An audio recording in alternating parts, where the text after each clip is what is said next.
and welcome to the Chicago Board of Elections regular board meeting of October 27th, 2020. If at any time during this call you need assistance, please press *0 for the operator. Also note that this call is being recorded. And I would like to turn the conference over to Commissioner Jonathan Swain. Please go ahead. Good afternoon. I'm calling to order today on October 27th, 2020. It's at 2:34, the board meeting for the Chicago Board of Election Commissioners. My name is Jonathan Swain. I'll be chairing the meeting, this meeting, because our chair, Marisol Hernandez, is at Chicago City Council presenting our budget for the next fiscal year to the City Council, and she's over there with Adam Lasker and with Lance Gough. So we're going to proceed with the quorum established. As I mentioned, I am on the line. Commissioner Cressy? Commissioner Cressy is present. Great. So with two members of the board, there is a quorum. The roll call has been had. Next item on the agenda is consideration of the agenda. Are there any changes? No changes. Great. Moving on to the next item, approval of minutes. We're going to consider the minutes for the regular board meeting of May 26, 2020. I will move approval of the minutes of the regular board meeting of May 26, 2020. Is there a second? Commissioner Cressy, second. Has been moved and properly seconded. All those in favor? Commissioner Swain votes aye. Commissioner Cressy votes aye. In the opinion of the chair, the ayes have it. Moving on, the Executive Director's report. Again, Director Gough is at the city budget hearing, so we'll turn it over to Charles Holliday, the Assistant Executive Director. Charles? Good afternoon, Commissioner Swain and Commissioner Cressy. Present today, we have 13,891 active judges, 1,291 party, 7,952 over the counter, 2,853 high school, 769 college, and 948 language judges. We have assigned 1,992 coordinators with 124 standby. Currently today, we have 237,751 voters who have voted early. We have 154,306 vote by mail ballots dropped into our drop boxes at early voting sites, and here at 69 West Washington and libraries and super site, we had 169,191 returned by mail, giving us a total of 323,497 vote by mail ballots returned. But also 29,325 vote by mail ballots that were mailed and were turned into the early voting site, and they voted. So on election day, using the United Center as an election day voting center, we'll have 70 booths set up, 2 drop boxes, and it'll be staffed with 40 voters. And currently, we have 7 vacancies for precincts, and those vacancies will be moved into early voting sites. So that ends my report. Okay, Charles, let's go back a little bit so we can clarify and appreciate all the data that you provided. So you said how many people have returned their ballots thus far? Okay, that total was 352,822. Yeah, so based on, so we're over 50% on terms of return? Yes. Okay, great. And with regard to vote by mail, how many, again, not vote by mail, early voting, how many people have early voted thus far? 237,751. Okay. All right, so a significant number of people have voted already before Election Day, so it looks like we're going to have a lot of votes already in before Election Day happens. Is that basically what I'm hearing from you? That is correct. Okay, great. Now, can you also speak to the question of the election day and United Center. Can you say a little bit more about that?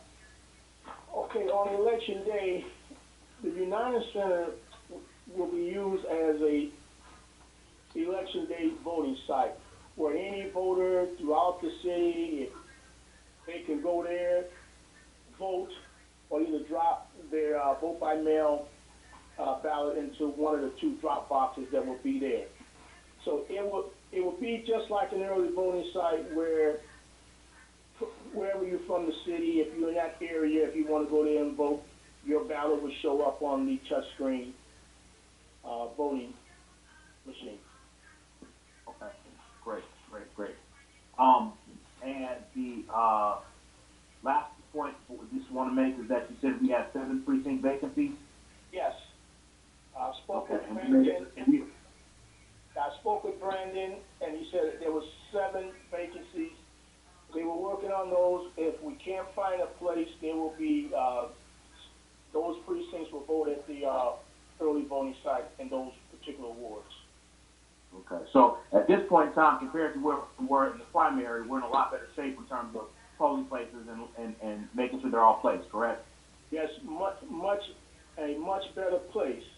However, once we finish delivering the ESCs, we had some refusals, but those have been redirected and sent to other buildings for polling places. So right now we're in good shape. We're in great shape, to be exact.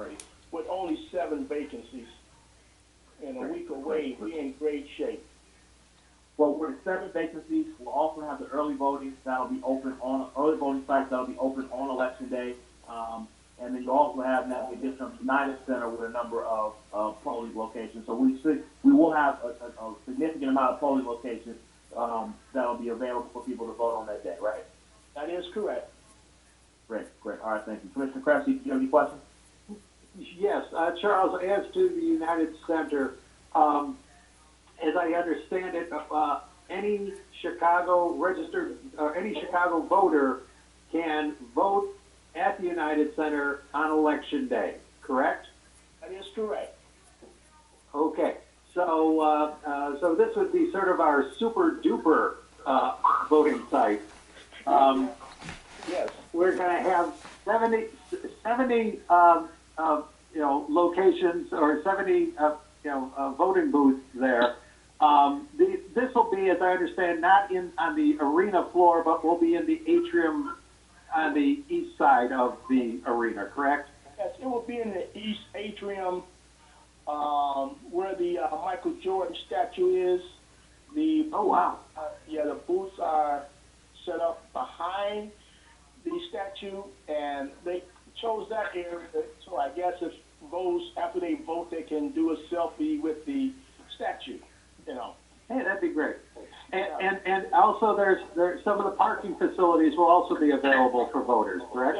Yeah, it's the parking is free parking. It will be available, yes. Okay, and just to clarify one last time, this is only on election day.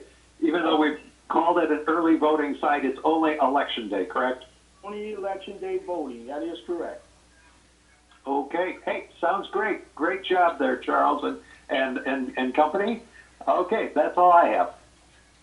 And so the point, Charles, thank you, Commissioner Cressy. So the point I think Commissioner Cressy made, which is a great one, there will be free parking, but this really is an election day vote center more than it is an early voting site, correct?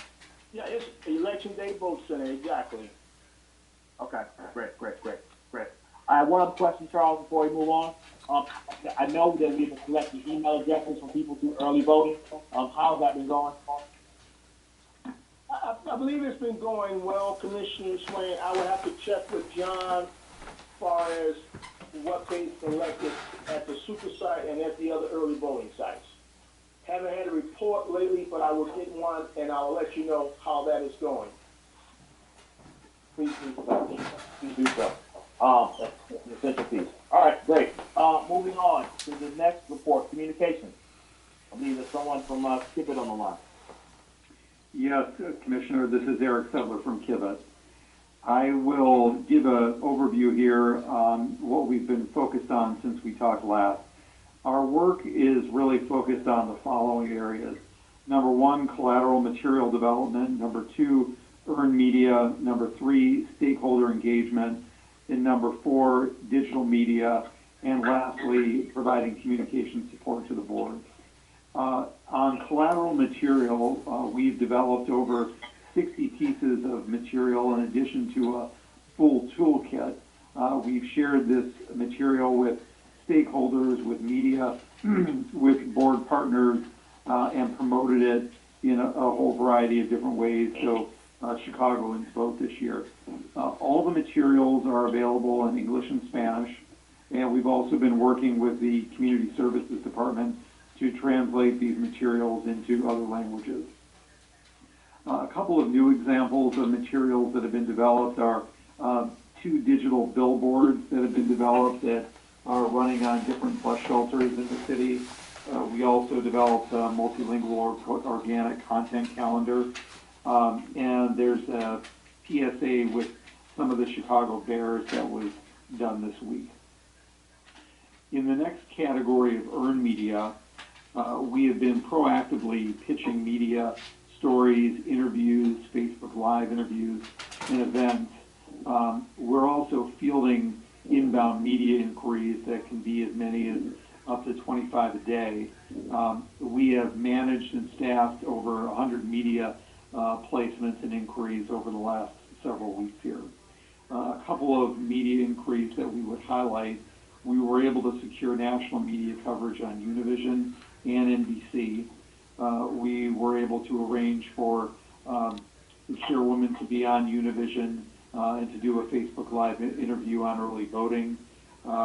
Commissioner Swain, as you know, you were on the Ed Lover show and have done some other media interviews, and we appreciate you very much making yourself available for that.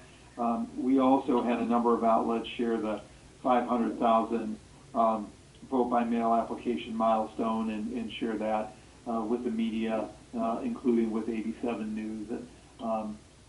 And so the other areas of media that I think have garnered coverage worth pointing out would be coverage about the Supersite that we were able to get through the Supersite press conference, the Boards of Change press conference, the Cook County Sheriff's press conference, and obviously we're planning around Election Day media now. On the stakeholder outreach, I think we've reported previously that we've been doing outreach to over 150 organizations, encouraging them to share content and information with their networks. To date, we have 92 groups that have committed to share collateral material with their networks. So they're sharing this material around Awareness Day and focused on reaching people through social media, in email, and on their websites. Last week, we also reached out with custom content around a variety of different awareness days.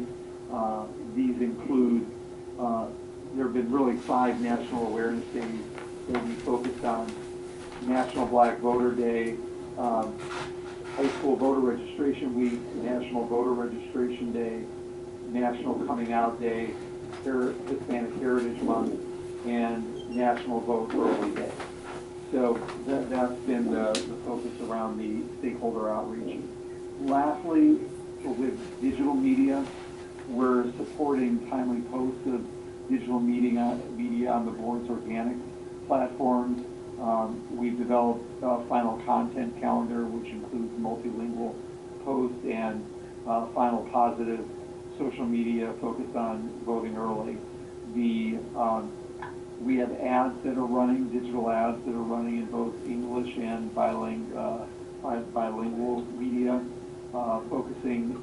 They're targeted around specific audience zip codes and wards where voter participation is below the citywide average.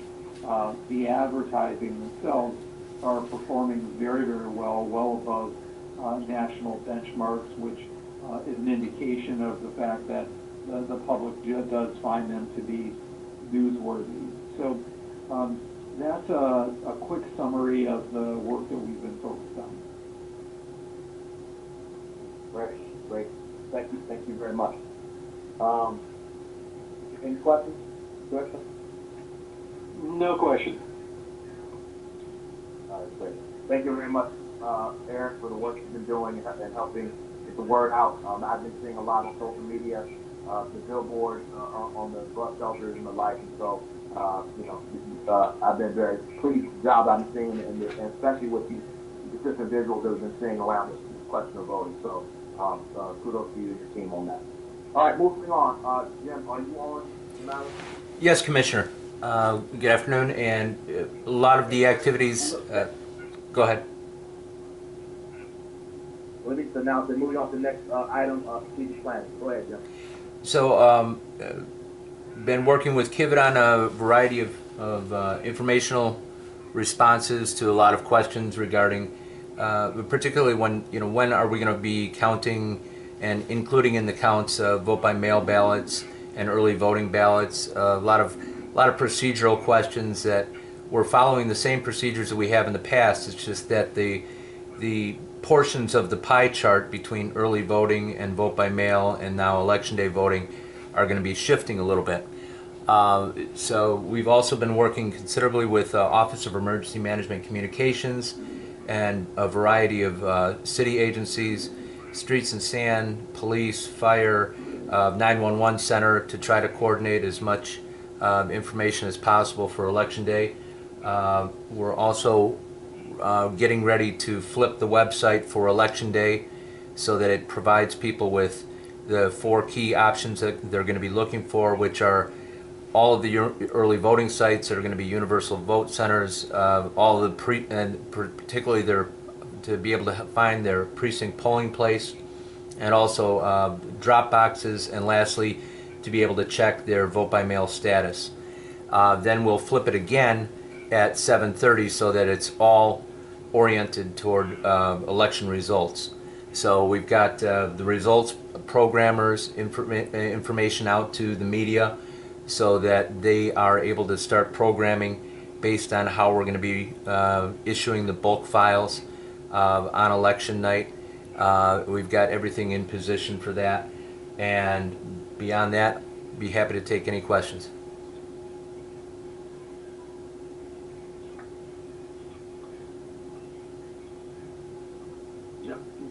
No questions from me, Jim. Alrighty. All right, Commissioner, very much. Commissioner Swain, Yes. Commissioner, there is one matter I would like, if it's with your consent. I know Adam Lasker, General Counsel, is working on this, and I think also working on it was Joan Agnew, our counsel, who's online, and that has to deal with the field attorney project that we're doing with the Chicago Bar Association and with the Cook County Clerk's Office. Can we have Joan Agnew talk about that right now? Sure, Joan, are you on position to speak to that? Sure. So as of yesterday, we received a list of over 100 screening attorneys who are available, and I believe we're starting out by trying to plug the list who can both serve in the city and have cars, since this will be a roving assignment. With that, we will have the list up with their contact numbers. They will have online art training. That will go ahead. And with the help of Charles Holliday, Mr. Holliday yesterday, I was able to set up, I was able to grab one of the stellar attorneys on Election Central and ask her if she would be the liaison between our field investigator supervisors and the field attorney. So she's on board for that.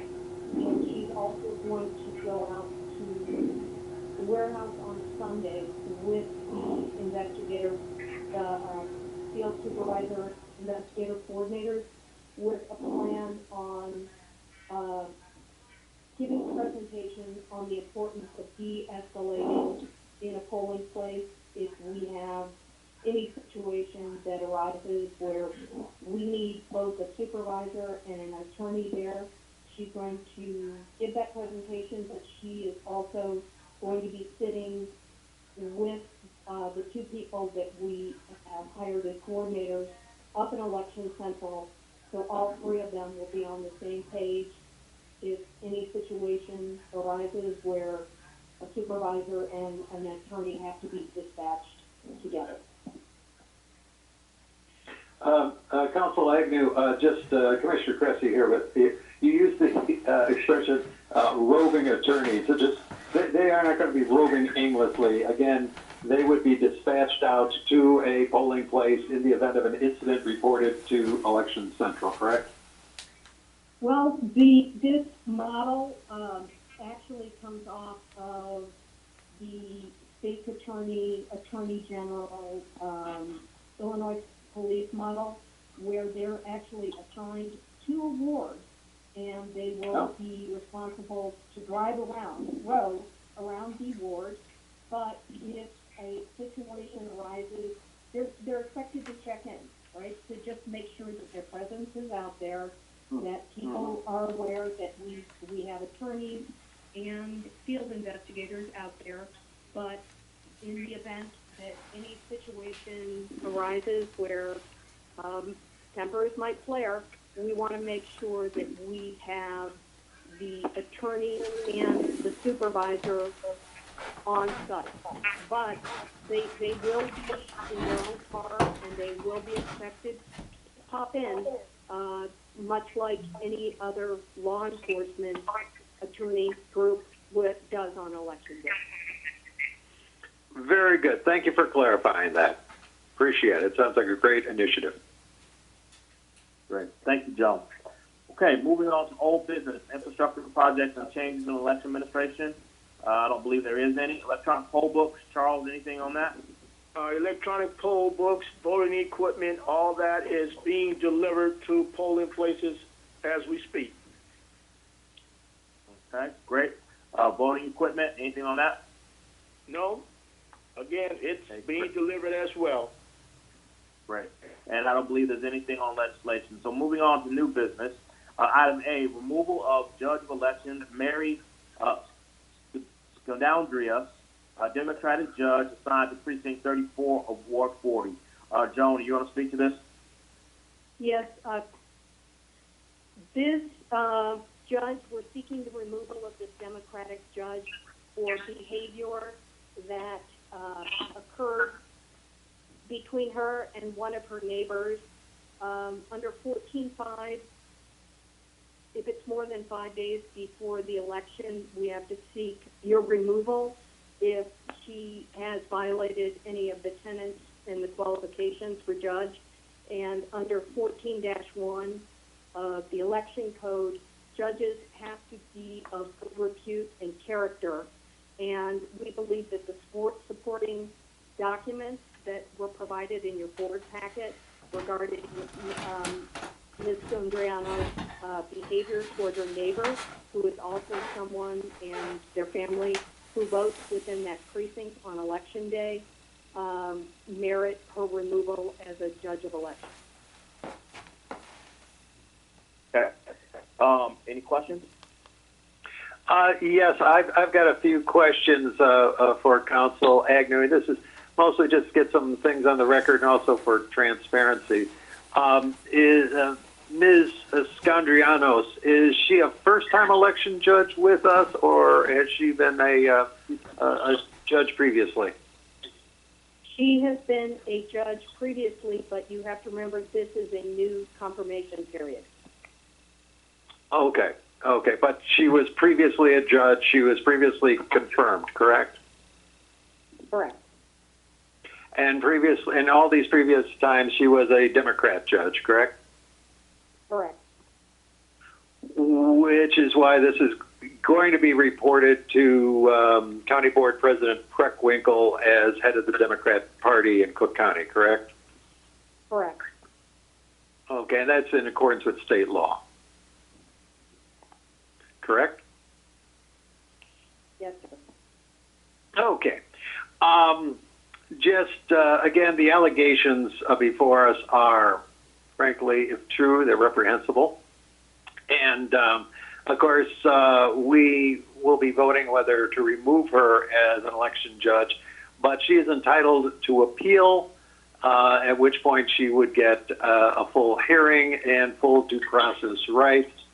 To your knowledge, Counsel Agnew, are there any indications that there will be any other handling of this matter, perhaps by the Cook County State's Attorney or some other body? It's my understanding, speaking with the complainant, that as a family, although they were very upset by this, the complainant's parents actually requested that she not go forward with the criminal aspect of it. So this will strictly be in an administrative format as far as I'm aware. Okay, now in the materials that you sent to the commissioner, there was 2 police reports. They were heavily redacted. Was that on our part, or was that from the police department? The police department. Okay, are these police reports publicly available? Yes, they are, through FOIA. That's why there is a redaction. Oh, I see. Okay. Just looking at the police reports, the first one, RD number JD 383925 from September 30. This was with regards to a note that was left on the complainant's car, apparently by the Mary Scundrianos, at least as viewed from a doorbell camera. The note read, 200,000, too bad it was not you yet. You will be next. And MAGA. First of all, MAGA, to your knowledge, what does MAGA mean?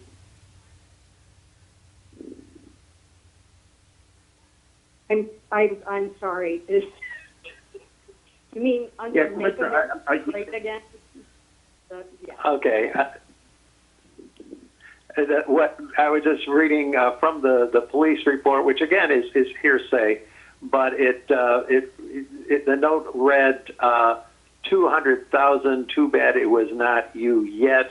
You will be next, and also it said MAGA, MAGA. Let me first. Is that 200,000? Too bad it was not you yet. You will be next. Is that considered a threat? Well, in my days from the state's attorneys, that's not for you or for me to actually determine. That would be the victim and how she felt. So, so she felt strongly enough about this that she called the police. So I think that would be my answer there. Okay. Additionally, could this, for a couple of reasons, rise to be a hate crime in your opinion, or since this was a registered voter in the precinct who identified Mary Scundrianos as one of her judges of election, could this be considered voter intimidation or voter suppression?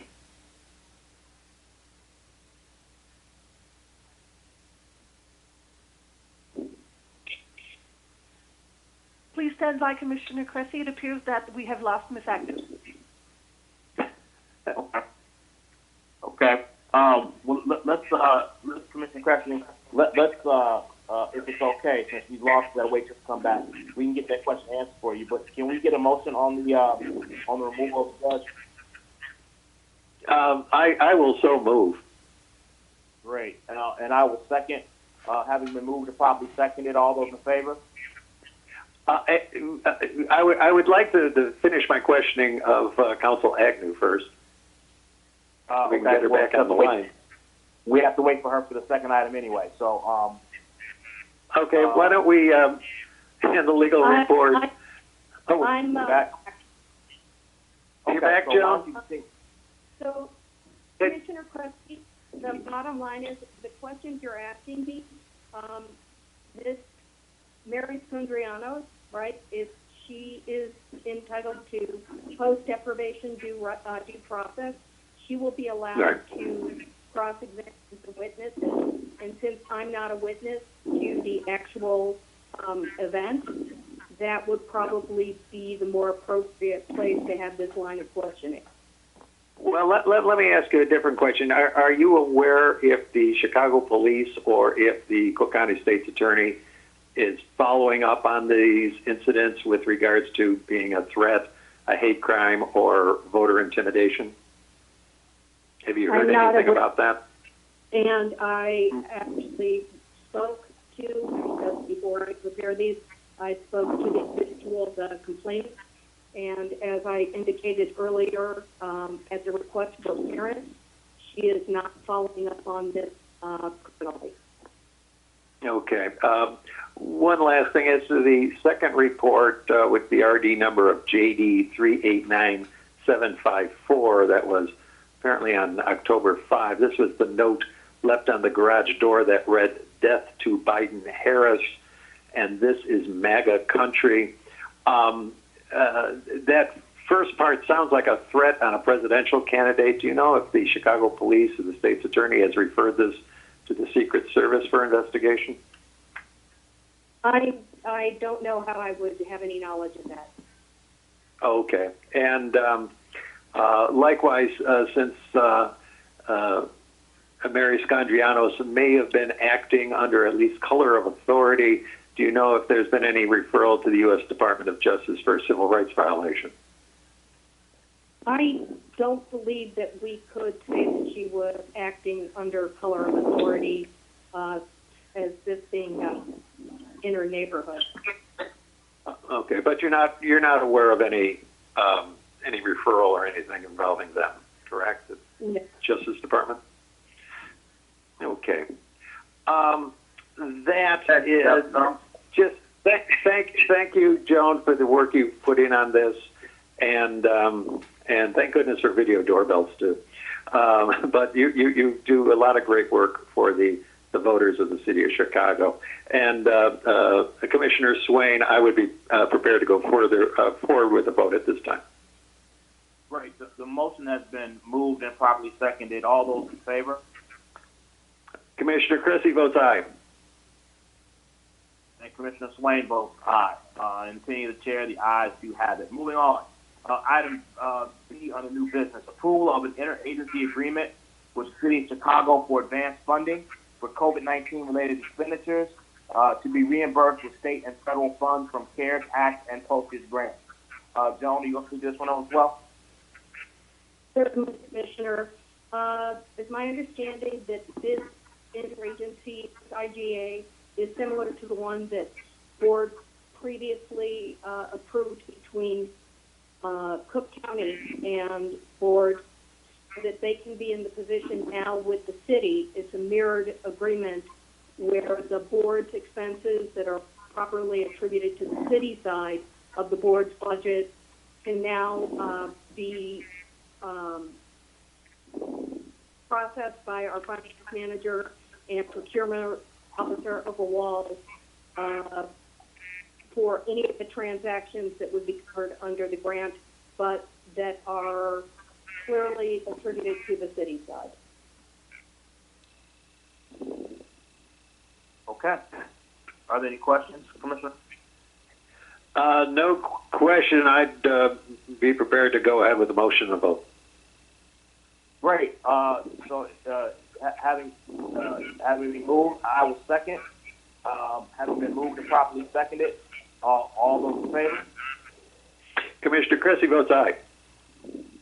And Commissioner Swain votes aye, so the matter is approved. Moving on, Joan, is there any legal report? I know Adam is on the other call. The only thing to bring you up to date on is the nursing home litigation, where we received the court order to go ahead and deliver balance to the nursing homes.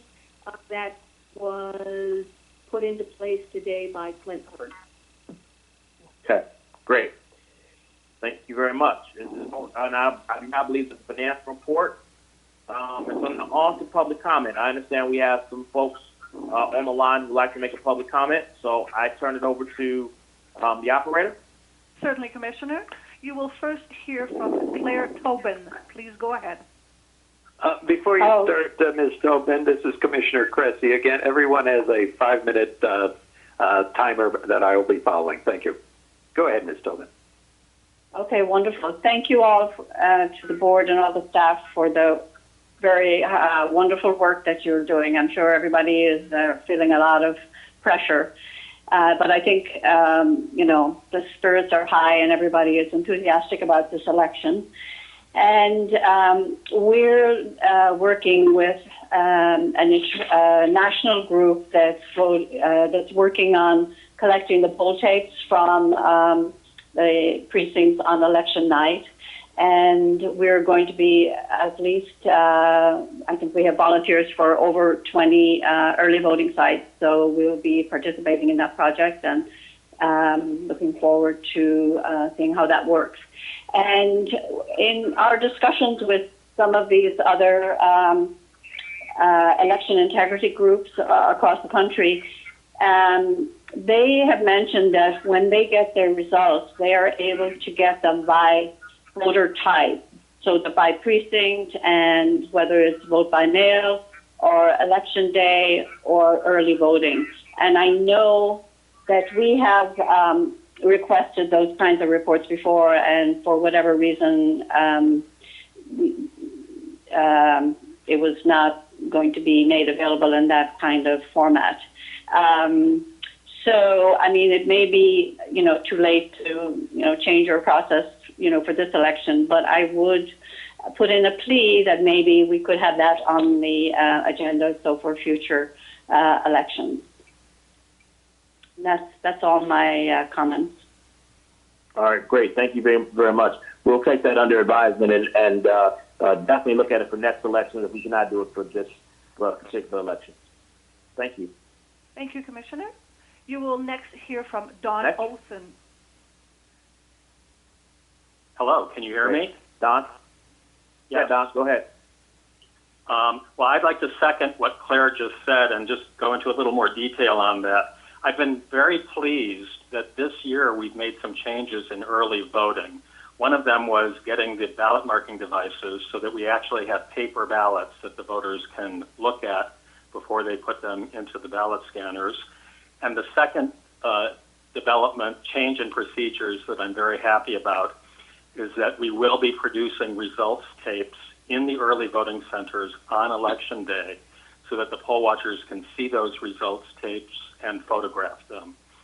And Adam Lasker has been very helpful in making sure that this actually happens and happens smoothly. So I know he's not on the call, but thank you, Adam, for that.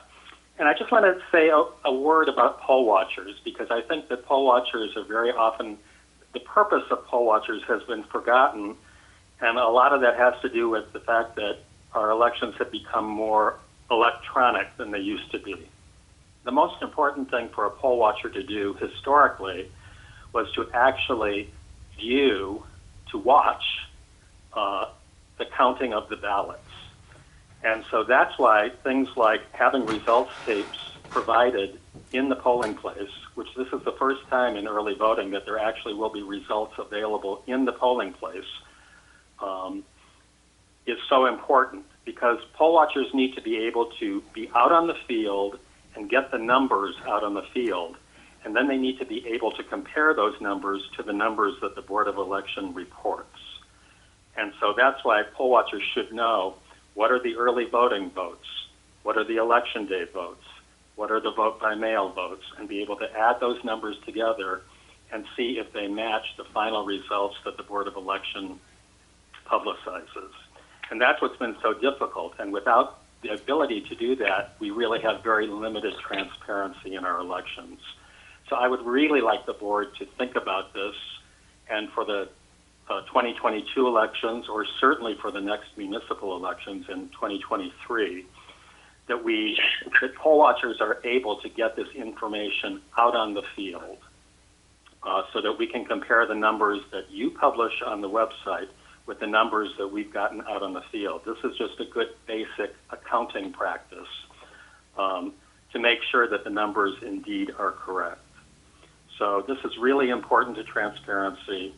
And whenever procedures are devised, when new procedures are designed by the Board of Elections, they should always be designed with a view to, is this procedure observable? Because it's the poll watchers, and only the poll watchers, that can say that an election was legitimate, because we are watching the election. It's not up to a neutral body like the Chicago Board of Elections to be able to say that. It's the poll watchers, who are from all different sides of every question, who can say, yes, we were there, we saw it with our own eyes, it was done correctly, and it was done fairly. And that was just highlighted to me this past week when Jim Allen appeared on the radio. And he said, when talking about the voter signature verification for mail-in ballots, he said, we had poll watchers down there, they saw it, and even they, who are our harshest critics, said that the process was well done. And that's exactly what poll watchers are supposed to be. They're supposed to be the insurance to the public eyes on the election. And so as we move forward, I would hope that we would always consider poll watchers and the observability of every procedure at the Board of Elections, because that is what makes an election legitimate. So I'm happy at the progress we've made, and I'm hoping that in the next upcoming elections, we make even more progress toward the transparency of the numbers. So thank you very much. Great. Thank you, Don. Next. Thank you. Next, you will hear from Laura Chamberlain. Please go ahead, Laura. Hi. Thank you to all the board members and all the election staff. It's really remarkable how many people have already voted. About 40% of the vote has already been received. That's just excellent. And I did have a couple questions. Number one, I wanted to know what was the registration total for the Chicago, total registered voter in Chicago after the online registration was over on 1 week ago. So if you could answer that question for me, that would be great. I also wanted to know, what is the rejection rate for the vote by mail ballot, and what is the cure rate?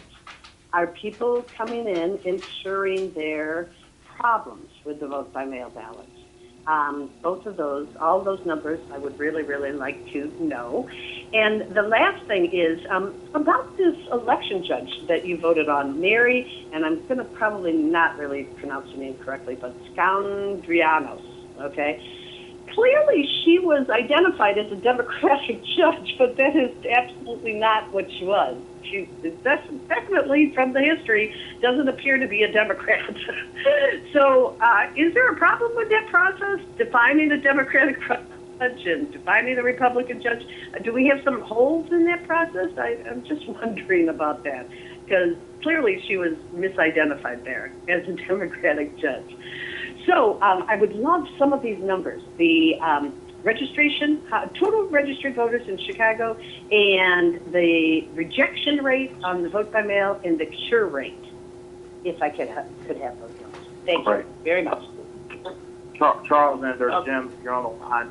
If you could get those numbers and communicate that with Dr. Chamberlain, that would be appreciated.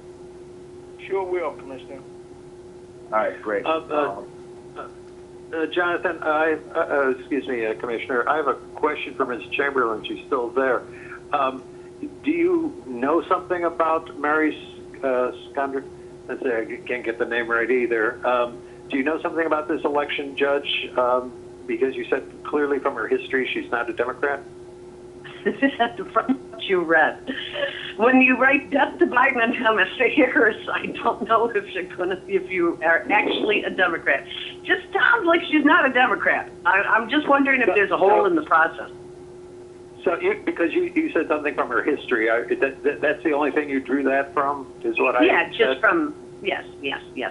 Oh, We have some, We have some calls you would out to people.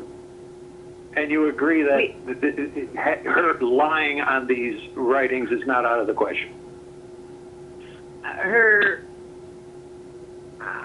have no idea what this woman is doing to us. But Okay, anyway, so you really don't have any. Wondering. You do not have any further information that this board could use regarding her history, correct? No, I'm just wondering if there's some holes in the process of identifying judges. That is all. Thank you. Okay. Right. Thank you, Dr. Chairman. We'll get that information that you requested. Do we have anyone else? No more comments at this time, sir. Okay, great. That will close the public comment period. Is there a need for executive session? No, not at this time.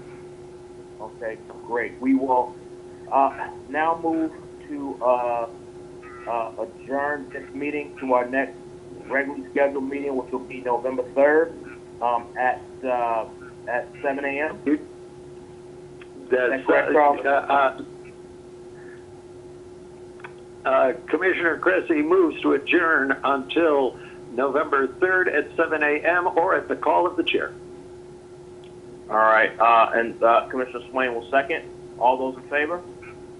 Commissioner Cressy votes aye. Commissioner Swain votes aye. Meeting is adjourned. Thank you all very much for attending. Thank you all. Have a good one. Bye-bye. Ladies and gentlemen, the board meeting of October 27, 2020 has adjourned. We thank you for participating and ask that you please disconnect your lines.